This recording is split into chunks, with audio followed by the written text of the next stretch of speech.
All right, gee, that worked a lot quicker than the other stream that went live straight away. My goodness. Welcome to the first one. We don't actually have a name for this yet, Grock, but what have I Yeah. called it? I think I've just called it AFL Chat Live Show with Grock and Michael. It's not very original or unique. So feel free to think of a better name, or if anyone else wants to think of a better name, more than welcome to as well. But how are you, mate? Yeah, not too bad, mate. Yourself? Going very well, thank you. Going very well. We thought we would try our hand at doing a generic AFL chat show because obviously the AFL season is upon us very shortly. But before we do that, we'll cover off a bit of the general Pink Panther chat and news. We obviously fired up pro clubs again last night for the first time in a long time, and I think we're one game off getting the title. So that was a bit of good fun. So having 8 or 9 people on was a little bit different. Hopefully it came across and streamed okay. Yeah, it came across pretty well from what I was viewing. And I believe you're on the lookout for another centre back. Yeah. I think there's a centre back spot, and it depends on who's on, because some of the other guys are from like Northern Ireland and places like that, where the ping, it would be shit house playing on that kind of ping. It would be absolutely horrible. So credit to them for pushing through and having a crack at it, but it would be a nightmare. So yeah, positions usually open most nights. So if anyone's following and wants to play, feel free. Welcome to everyone who's tuned in. Feel free to shoot through questions as well about AFL stuff, guys. The other thing I need to do, I think I need to upgrade the Twitch chat points. I know we've got a few jump scares, which I think we have to leave in there. I don't want to get rid of those. But if you've got any ideas, if anyone else has got any ideas of some jumps or some Twitch chat points, feel free to let us know that, whether it's on the Discord or in here, whatever it might be. But I've got to get it updated. Dusty, oh shit, what was the record? I think we won 2 or 3 and lost 1, drew 1. Either way, the net result was we've got 1 game. We've got 3 games to win, 1 game to get promotion. So we'll have a crack at that after this, I think. Sarge, how are you, mate? What's going on? Mason on TikTok, what's going on? If you want to join pro clubs, add us on PSN pp_Michaels, and you'll be able to find the club, which is called Pink Panthers FC. But all right, well, we'll get stuck into the footy stuff. We thought we'd try and do a quick half-hour show of just general AFL talk. I know our forte is usually Richmond stuff, but we thought we'll try our hand at a more generic type of thing. The first topic we had on hand, which was one that you raised, was the introduction of round 0, which I think confused a lot of people, didn't it? The introduction of that. Like, why not just call it round 1? Yeah, absolutely. And it's the start date as well. It's the start of March. I think first game's March 7th. So it's like 3 weeks earlier than what it normally would be. And yeah, round 0, it's weird. There's still so many people who don't understand how the concept's going to work with buys after that. Obviously, you've got 8 teams playing in round 0. And then trying to figure out how the other 10 sort of teams play after that and what the buy situation is. I think it's just too convoluted. I think they should have just kept it as it is. Like, obviously, if they wanted Richmond to play Gold Coast, obviously you've got the Dimmer story there and everything, and the hype and everything. I think it should have just had that round 1, just have that opening game or whatever opening game they wanted. Just kept it normal, just changed the fixture up a little bit. Like, it's just too messy at the moment. Yeah, I agree. And I can understand why the AFL have tried it, because the NRL were obviously doing their first week in Vegas or whatever. But like you said, it's just made it really confusing with all these additional buys in places. I don't want to say it's going to give an unfair advantage to teams, because it may not, but just call it round 1. Just do, if you're going to do it, bring the season forward a week early and just play round 1 straight off the bat. Yeah, and I don't understand the point with gather round as well. Like, we've got gather round as well, so like there's no point having 2 separate like football festival sort of things where one's split in half like the way it is. I think they're putting the emphasis on the wrong things with the game. Like, fixturing, while it was okay, wasn't great, but it was still serviceable. Now it's just it's all over the place. Yeah, it's just a bit of a free-for-all. How are you, Nick? What's going on? Let's bring your comment up there. Sarge, we haven't actually got Kane Collins on the agenda here. We'll no doubt feature on future episodes. He will be in one of the things. Oh, he will be? Oh, there we go. So Kane Collins in the will wake, feature. the commentary thing. Okay, very good.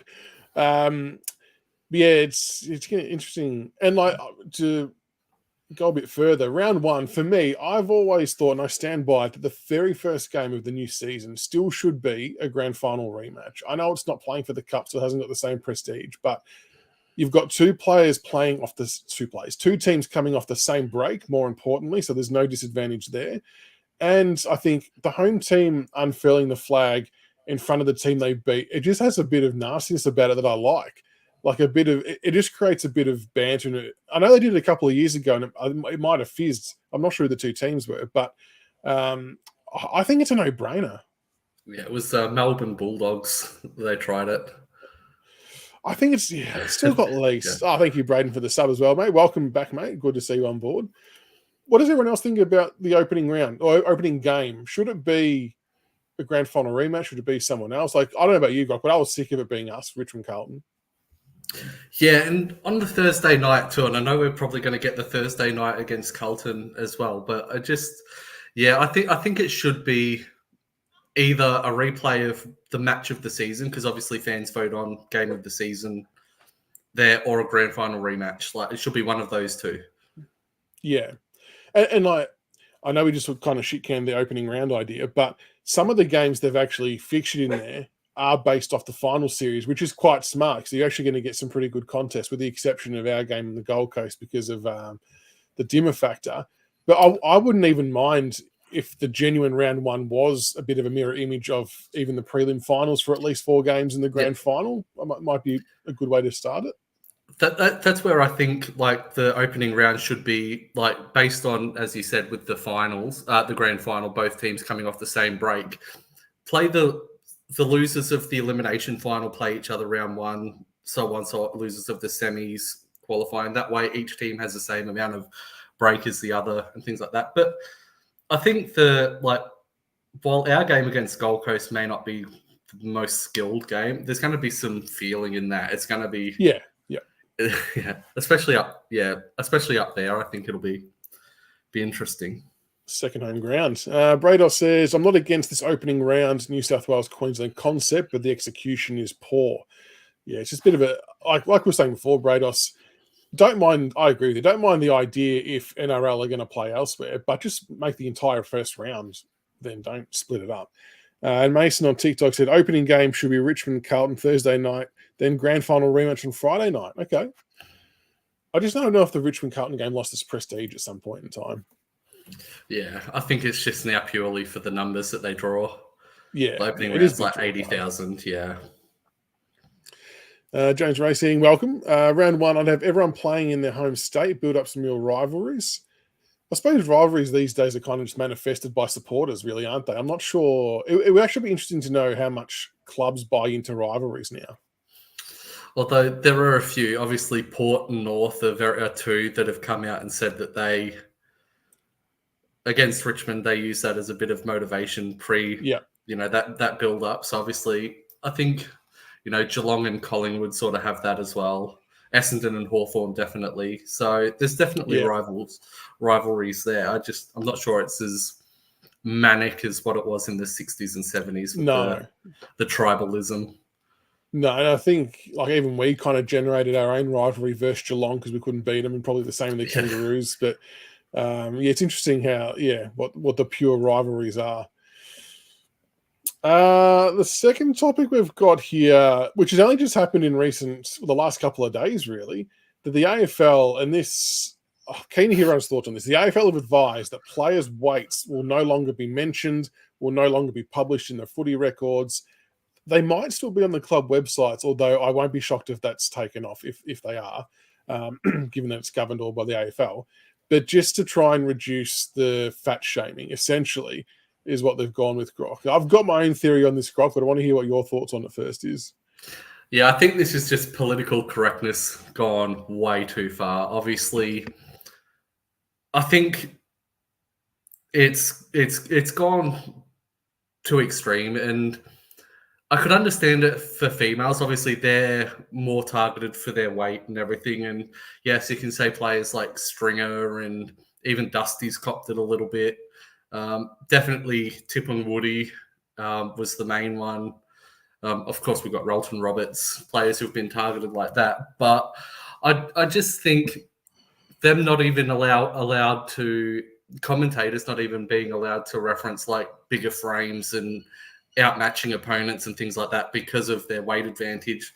Like someone like Tom Hawkins, like it's hard not to. Yeah. So like I just think it's political correctness. They're trying to overcorrect an issue that wasn't there, and again tinkering with things that aren't broken. And with the state of the commentary, like if you're really going to fix anything, them banning player weights and mentioning body types and weight advantages is the wrong thing to correct.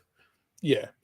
Yeah, I think BT's got to worry about getting the right player's name correct first, who has possession of the ball before he worries about. But like, and it's a good question, Brados, who asked for the changes. The question that is a great question, but so a commentator is now not allowed to say big guy or big fella, big man, or whatever it might be, which is sometimes just used in general commentary. Like, are they stamping going that far?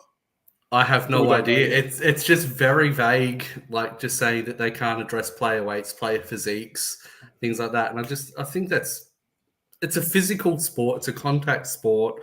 You got players of all different heights and things. Like I just think that it's just too pedantic, too ridiculous to ban something that didn't need to be banned in the first place. I remember this topic came up last preseason as well, and I think it was on the back of some players who returned from from the Christmas break and did the skin fold test. Now, I've probably got no issue if the AFL didn't want clubs, and I don't think clubs do really, if they didn't want clubs to publish the players' skin fold measurements. I think that's probably okay to keep private. But the overall weight, my personal view is I think this is just more to do with the AFLW than the AFL. Because women are obviously in much more of an unfortunate space where body shaming is a real thing, and the young girls coming through the ranks looking up to AFLW players, and if they're all getting body shamed and fat shamed and things like that. I think it is purely aimed at the AFLW, but they've just brought it into the men's comp to start the ball rolling as such and hope the flow-on effect just happens. Absolutely. It's all about the quality in a space where it didn't necessarily need to be needed. I think this is just virtue signaling from the AFL. And yeah, I think it comes on the back of a couple of players getting upset, as you mentioned. There were quite a few comments, especially from Kane Corns last preseason about certain Essendon players coming back not necessarily fit enough. And yeah, no surprise, Kane Corns is the one that's most vocal about this change in commentary. So I guess the sensationalist shock jock is going to have to change his tact a little bit. And don't get me wrong, none of the players should be fat shamed or body shamed, whether it's AFL or AFLW. But I think they're actually putting more of a light onto it by doing this. They're actually bringing a bit more attention to it potentially. Yeah. Which is going to be interesting. But yeah, oh well, it's a decision that's come through. So it's going to be fascinating to see how that pans out in commentary world. And I will be checking on a couple of club websites to see if they've updated their sites as well, or if it's just official AFL record stuff. Such as Kane Collins has made many comments about Jake Stringer. I'm not shocked that he's upset. Yeah, and yeah, like Grock said, he's a bit of a shock jock, isn't he? Old Karen. Clickbait Kane. Clickbait Kane. All right, the next one we've got this. You could dedicate a whole half an hour or an hour to this, and keen to hear what people in chat think as well. If you could change/scrap one rule, what would it be and why? For me, it's a toss up between the hands in the back or the stand rule. I think they're the two obvious answers. I think players get penalised far too much for being able to stand their ground and hold an opponent out, particularly forwards. And yeah, I just think with how the game's going, I think we're penalising the bigger, stronger players for outmuscling their direct opponent. And the stand rule's just complete dog water. Like, they don't implement it correctly. It's made a mess of it. And of course, as a Richmond supporter, I'm going to say it wrecked us. But yeah, I just think those two rules, they wanted it to open up the game, make it more high scoring, but has it really done that? If anything, the scores the average scores have gone down. Well, the data It's shows gone, that. I know we've yeah, been following the same person on Twitter yep, who put together that graph, and statistically, the scores have been at an all-time low, nearly. yep. I'm of the opinion like they want to speed the game up, but there's so many things that they could have done to tinker this Yeah. than bring in a stand rule or anything like that. I just think those two rules are just horrific. So with your hands in the back one, you're saying revert it back to sort of in the 90s era? Like you sort of look at some of the goal kickers there, and I only know this because I was doing my Mount Rushmore stuff, but like even Paul Salmon won the goal kicking for Essendon quite a lot of years, wasn't necessarily a full-time forward, but was probably able to utilise his strength and height. Stephen Kernahan, another one, obviously Dunstall, Lockett, these type of players, even Matty Lloyd, they kicked crazy bags of goals week in, week out because they were able to utilise their size, whereas now you're kind of getting pinged for it. Yeah, absolutely. And they did change it that you could have your hands in the back, but you couldn't push. But they're still judging that incorrectly as well. And I think they need to, as long as you're not extending, as long as you got hands in the back to hold out, like that should be allowed. But too many players are getting pinged for that as well. So I think that rule needs to be cleaned up. Mason on TikTok's gone with 50 can only be given for actually holding back the game or disrupting the play, essentially. Nowadays, umpires are using it for getting back chatted to when it doesn't disrupt or hold play back. It's a good point you make there, Mason. One of my, just sort of going sidetracked a little bit, the dissent rule is an absolute crock of shit. I don't mind. I should clarify that. If players flat out abuse umpires, fair enough. 50 metres every day of the week. You can't tolerate umpires or anyone being abused. They're essentially at their workplace. It would be like if we turned up to our work, we wouldn't expect to get abused there. So that's fair enough. I'm okay for that. But the ones where the players are asking a question about why was that free kick paid? What did I do wrong? That's an educational piece. They should still be allowed to ask those questions to understand what the umpire's interpretation is so they don't make that same mistake again. So the fact they're getting punished for those things as dissent is just mind-blowing and just crazy. Yeah. Like in that instance, I think if they're not going to allow players to talk, they should allow the captains to approach the umpire and be like, hey, what was that? So I can address it either at quarter time, half time, explain it to the boys. Yeah. And one other rule, and I've been adamant on this, we're going back to, speeding the game up, stopping time wasting and everything. But the amount of players who sit there, take a mark, say they're going to have a shot, waste 25 seconds and then pass off. Yep. I'm of the opinion that if they say they're going to take the shot and then waste 25 seconds and pass off, should be a free kick to the opposition because that's time wasting as well. That'd be a tricky one to adjudicate, wouldn't it? I get the ones when they're like 65 out and they're not going to make the distance. Yeah. That would be it. I get what you mean because it is a genuine time wasting tactic. Now the one I would change, I would bring back and allow third man up to happen again at ruck contests. Now I'm not actually sold that it damaged the game in any way, shape or form. I know they were hot on it when Jordan Lewis was doing it quite a bit for Hawthorn, but I really don't think that was the difference between them winning 3 flags in a row or not, to be honest. They were that good of a side. But I think back to the prelim final that we had in 2023, the Collingwood versus GWS. Very, very close game. I think it was shithouse conditions as well.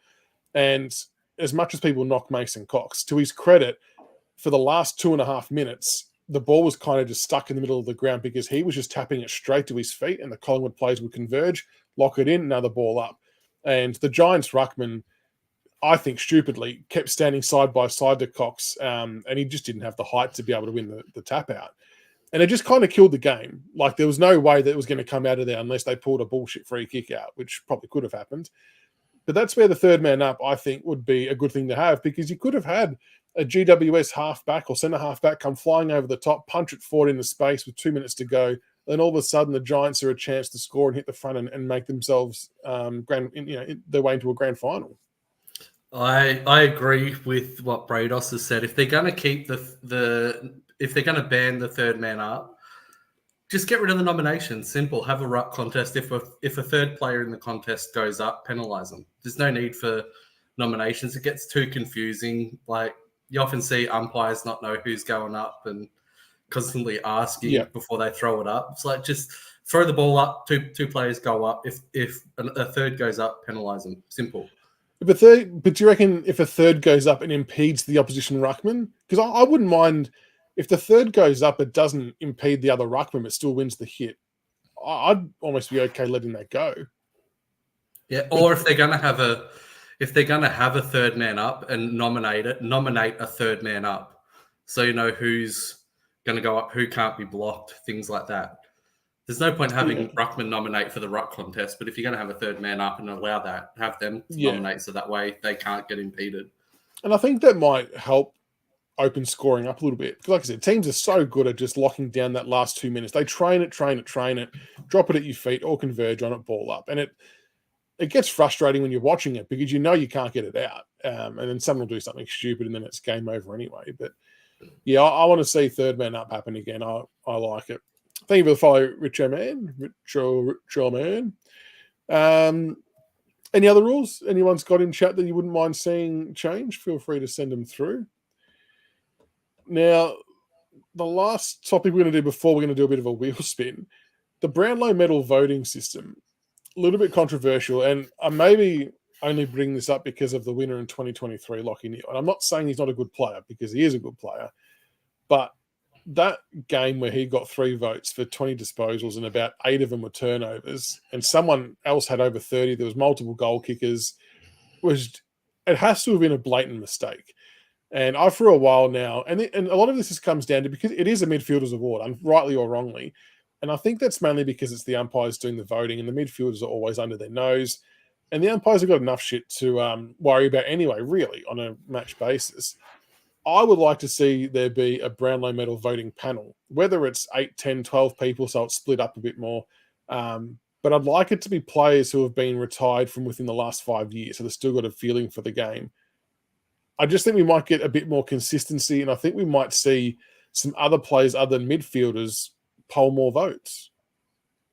Absolutely. Well, obviously that game with Lachie Neale, you had 20 and went at 57%, but then you had Charlie Cameron who kicked 7 that game in a game they won by 20 points. Like it's the system is broken. I think forwards and midfielders get. Obviously, mainly midfielders. Forwards do get decent numbers if they're impacting, but the defenders for me are the ones that miss out. Like you've got someone like let's say Alex France, for example, who has absolutely tailed up Buddy Franklin in several games, but only had 5 or 6 possessions all game because and has not got a vote for it. You know, you'll have a player play on Jeremy Cameron, keep him goalless, not get a vote for it, but his team may have won the game because Cameron didn't do anything. And I think that's where they need to split.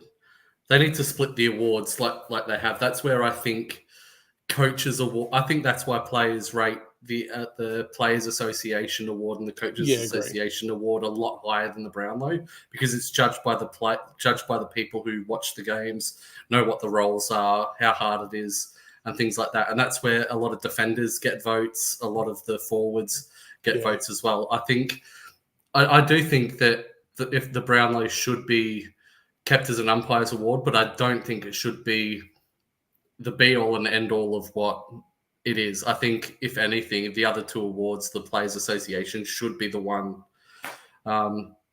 that's the grand, award as it is. Because I'm not sure about you, but I'd much rather be recognised for my work by my fellow peers than by someone on the outside who doesn't know anything. It's an interesting call. Like, I wonder what would happen if I know they won't do this, but if they actually flipped what was televised and given the airtime one year to that award that actually maybe had a bit more prestige and meaning versus the Brownlow.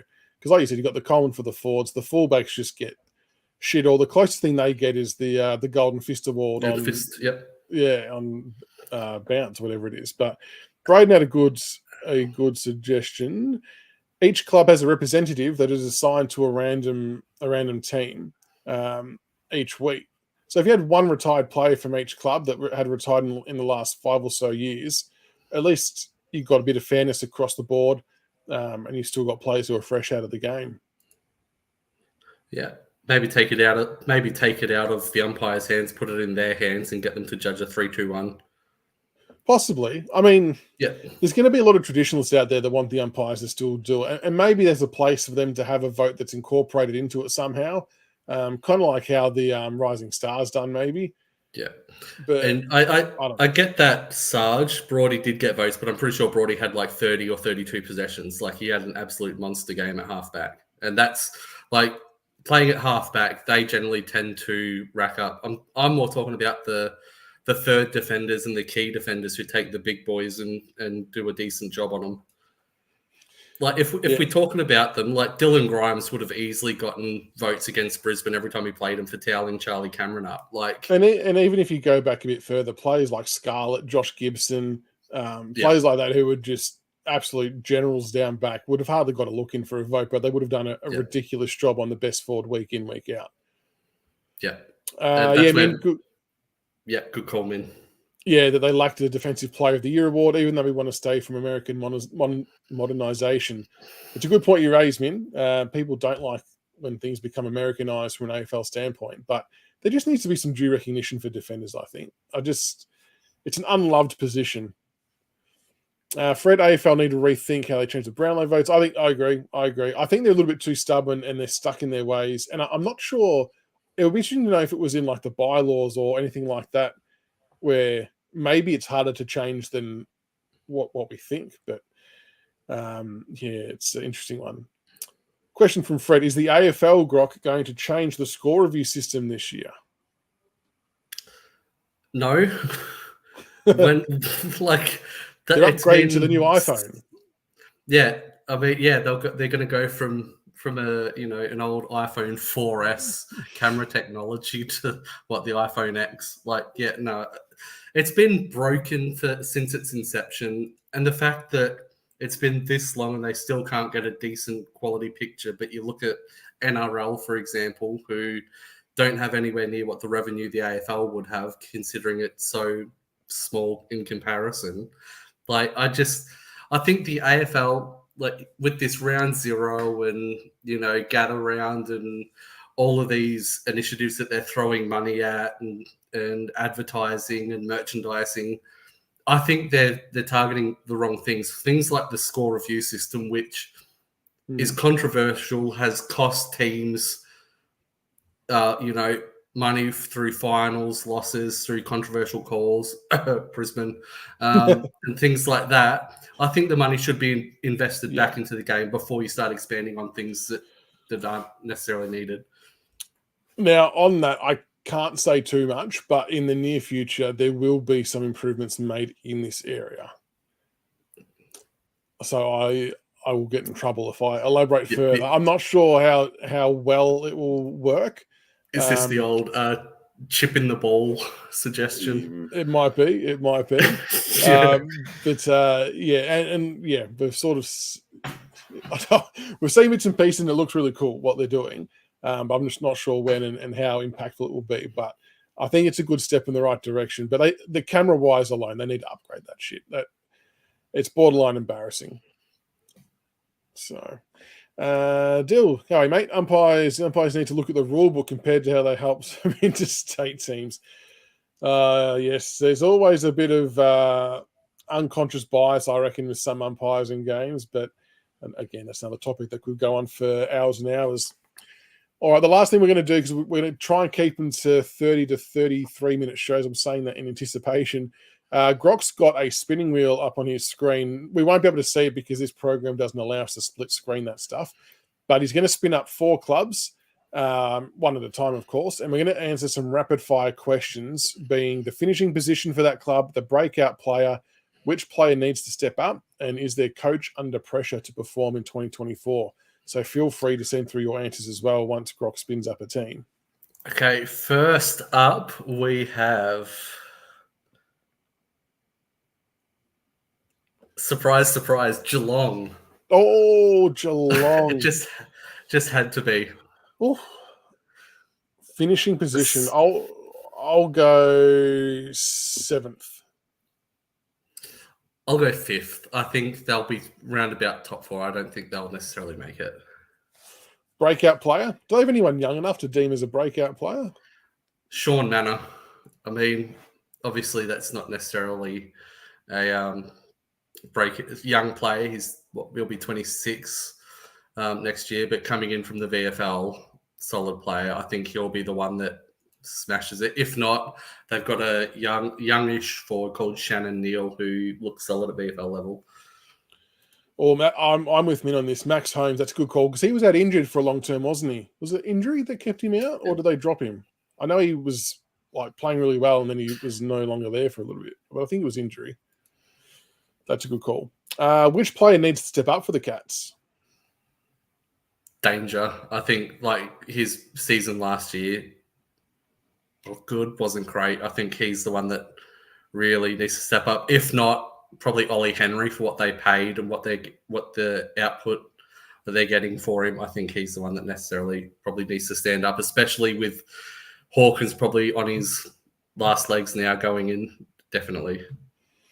I'm going to say just Gary Rowan. I mean, the dude gets about 5 possessions every couple of games. You kick a few goals, everyone will be up and about for him, and then he goes missing again. But I think ultimately you're probably right. When it comes to the key forward area, especially with Hawkins on his way out, they did pay a pretty penny for Ollie Henry. And is their coach under pressure to perform in 2024? I think there's a little bit of pressure with the aging list. I think they've probably got enough quality to sneak in another flag if sides around them sort of do what we did in 2018 where we sort of stumble. But based on outright talent, I don't think they'll win. So I don't think there's pressure on him per se, probably more on the list to get something out of it. Yeah, I think, they obviously won the grand final a couple of years ago. So I think he's still got enough credits in the bank to roll on. If they miss the 8 again, though, it'll make things very interesting because not often do you win a grand final and then miss the grand final the following year. I know the Bulldogs did it in 2016, 17. But if they miss back-to-back finals, maybe not this year, but maybe the following year, there could be some heat. All right, next spin, who we got? And it just had to be again Gold Coast. Oh, Gold Coast, Jesus. Finishing position for the Gold Coast Suns. I mean, I thought they were actually tracking to make finals, but then the change of coach, I know Dimmer's got some good coaching methods and ways, but it can take a little bit to get used to it. And from the whispers we hear, Grock, that not everything might be as rosy as it seems with some players up there and Dimmer being up there. So I'll go 11th. I'm going to go 9th. I think they'll knock on finals, but I think they'll probably just tie it towards the end of the year. Breakout player? Oh, that's tough. I want to go. Is it Mac? Yeah, Mac Andrew. That's a solid shout. I reckon. Yeah, he's probably the main one that he could set them alight a little bit. I like him. He just needs to put on a bit more size, but he could be the one to jump out. Yep. We've got Flanders or Fiorini there from Min. Which player needs to step up for the Suns? Matt Rowell for me. I think like with he's had injuries, but for all the hype that he delivered in his first season coming back from injury, he had a relatively solid year last year game-wise. He played a fair amount of games. I think now's the time that he needs to kick on. We've seen what Noah Anderson's done. Anderson is an absolute jet. It's now time for Rowell to step up. Yeah, I think that's a fair enough call. I was going to say Corey Ellis, but he's obviously no longer there. No, I'll say Matt Rowell. I think, I feel bad for him because he was playing, obviously in his debut year, he was playing really, really well. And the shoulder injuries, I think, set him back massively. But he needs to be, along with Tuke Miller, the ones to take that team to the next level. Yeah. Is Dimmer under pressure to perform in 2024? A little bit. I think with all the hype and the way that he left us and went to Gold Coast, I think there's pressure on him to get them towards finals. Obviously, to build on. They're not exactly in the position that we were when he took over. They're a side that should be thereabouts for finals based on the current trajectory. So if they bottom out and finish bottom 4, I reckon he'll be under pressure next year and he might pull the pin. But at this stage, on a rating from 1 to 10 of the pressure he's under, I'll probably put it at a 3. Yeah. when you sign a coach like Dimmer, there does come a level of expectation, no doubt. But I think there'll be a level of understanding as well that, the things he wants to implement may take a year or so before they sort of really set in and can get, set in their ways. But if they crash and burn, which we all hope they do, it'll be very, very interesting to see the feedback and what kind of line he toes, because I'm still not buying this burnout bullshit. Anyway, that's another discussion for another day. Third club to spin up. And this might seem rigged, but we got Richmond. Oh God, is it? Yeah. Finishing position. This is interesting because a lot of people, like Josh Jenkins, have us finishing last. I think a lot of it depends on Tom Lynch, but if he can play over half the year, I reckon we'll finish from 6th to 8th. Yeah, I reckon we can finish anywhere from 5th to 12th, depending on injuries. So I'll sort of cut the middle and I'll say 8th. I think we'll make finals. Breakout play for the Tigers? Or I'm going to say Sam Banks. Even though he had a solid year last year, I think this year, I think he's really going to really step up. I think he showed a lot of solid signs, but now I think this year he'll be great. I'm torn between who Min suggested, Noah Cumberland's, and my other one is Tyler Sonsie. I know he's had a taste at AFL level, and I know he did that dickhead hit behind the play in his last VFL game. He misses the first few weeks, but I think he's got the tools to be a very, very good AFL player. But I'd be equally as happy for Noah Cumberland to have a good year too. Which player needs to step up? This is where I'm the opposite of you guys. I'm going Cumberland. I think this is pretty much his last year to really show something. I think this is his year. It's either make or break for him. If he has another poor year, I don't think he'll be on the list next year. So this is his time to really put his foot down, cement that spot, show Uze and the coaches that he can be what the team needs. I think Cumberland's probably the main one. Cumberland and Sonsie, the two that you mentioned, I think they're the two that are both borderline. I think they're the ones that really need to step up.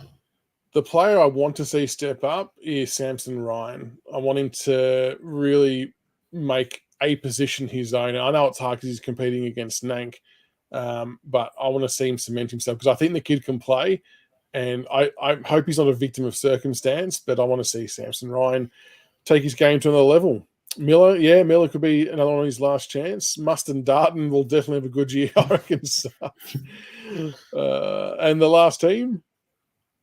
Oh, wait, is Uze under pressure? Surely not. He's not under any pressure, I wouldn't have thought. No, absolutely not. I think the only thing you'll be under pressure is if, like, the whole Dusty, thing. It'll be the only pressure he's put under all year. Willie, won't he? So, and the last team is Essendon. Oh, Essendon. You couldn't have picked 4 better teams if you tried off the spinning wheel. The wheel, Finishing position for Essendon. Their best is good enough to make the 8, but they just can't do it often enough. I'm going to say 13th or 14th. Finishing position for me, I think 6th, and I think they'll lose. I think they'll lose first week. Okay. It's a second year under Scott. Like I said, you sort of start to get into a bit more better habits.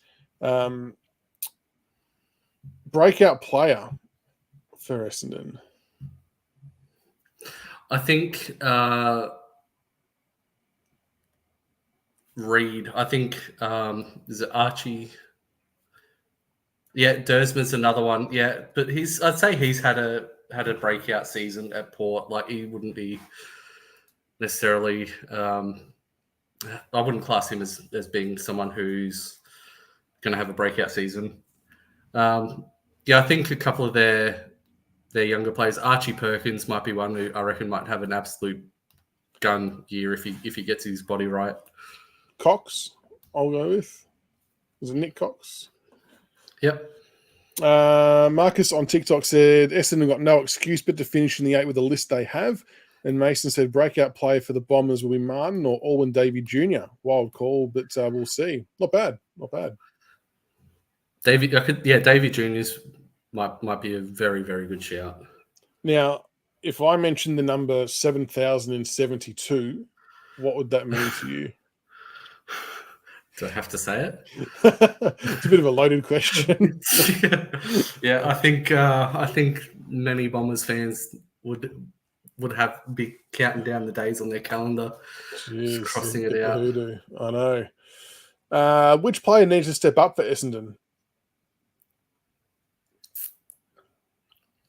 That's a tough one because there's so many. I think Parrish could do more than he does. Obviously, he gets a lot of ball, but doesn't necessarily do much with it. Merritt is another. I think they're probably the main two. Although McGrath, I reckon Andrew McGrath is probably the one that probably needs a bit of a rocket. Yeah, I was going to say Andy McGrath as well. He's been very serviceable and he's a fine player, but I still think there's scope to go in his ceiling with the potential he can reach. And I'm not sure whether it's been quite a few changes and moving parts going on at Essendon, but if he can reach his potential, I think he can take his game to another level. Shield, that's a good call, Marcus. Shield's another one who's dropped as well. Mason agrees that Parrish can be so much better. Is Brad Scott going to be under pressure to perform in 2024? Absolutely. Based on that 7,072, as you mentioned, I definitely think, the way that he came in, Bombers wanting a senior coach who can take them into finals, and then obviously the way that their season ended in 2023, they'd be disappointed. If they don't make finals or lose again first round, I definitely think the pressure ramps right up. On a scale of 1 to 10, I'd probably put him at a 5. If they're not on track by mid-season, probably the buyers, that probably ramps up to a 7, I reckon. I think he'll be safe almost no matter what for hitting into next year. But if they do a bit of a failed year, the heat will amp right up, like he's in the back half of the year and get rolling into next year as well. So they've got, like I said, they've got the players. It's just a matter of playing consistently, and that's the key for a lot of teams, I guess, playing consistently well. They remind me very much of where we were at with Dimmer. Obviously, 2013 to 2015, that area where we were making it, just couldn't get it done. Just couldn't convert. Yeah, it's a tough gig. All right, Grock. Well, that is a wrap for the first one. Probably went 12 minutes longer than we thought, but that's okay. First episode, questions coming through. Great to have a lot of engagement from the chat on both. I think it's across Twitch, YouTube, and TikTok. So I appreciate everyone jumping on board and chatting. Hopefully everyone enjoyed that. I'm not sure how frequent this will be. I don't think it'll be weekly at the moment, but whether it's fortnightly or whatever it might be. But let us know what other topics you want to hear about, and maybe we can introduce a spinning wheel for other topics later on. Fred wants to know, though, how will Freo go this year? Freo, I think, unfortunately, a bottom 5. I'd place them a little bit higher. They've obviously got some decent players. Obviously, they've got Fife who can still do damage. They've got Walters. So I think they could be anywhere from 10th to 14th. Yeah, so it's going to be a tight battle for those last spots. I think one of the next shows we'll try and work out a top 4 or a bottom 4, and we'll do that over a couple of shows. But that's it for the first show. And if you hang around, I'll restart the stream on Twitch. We're about to play some EAFC. We'll try and, if enough people are on, we'll try and get the Pro Clubs team over the line for the first win of the night and try and get up another division. So thank you, Grock, for joining me. Thank you, Darren, for tuning in. Much appreciated. We'll upload this to YouTube as well later as well. But I thought that went well, and hopefully we are back very soon. Awesome. Thanks for having me. No worries. Catch you later, everybody, and hang around, and the Twitch stream will fire back up shortly with some EAFC.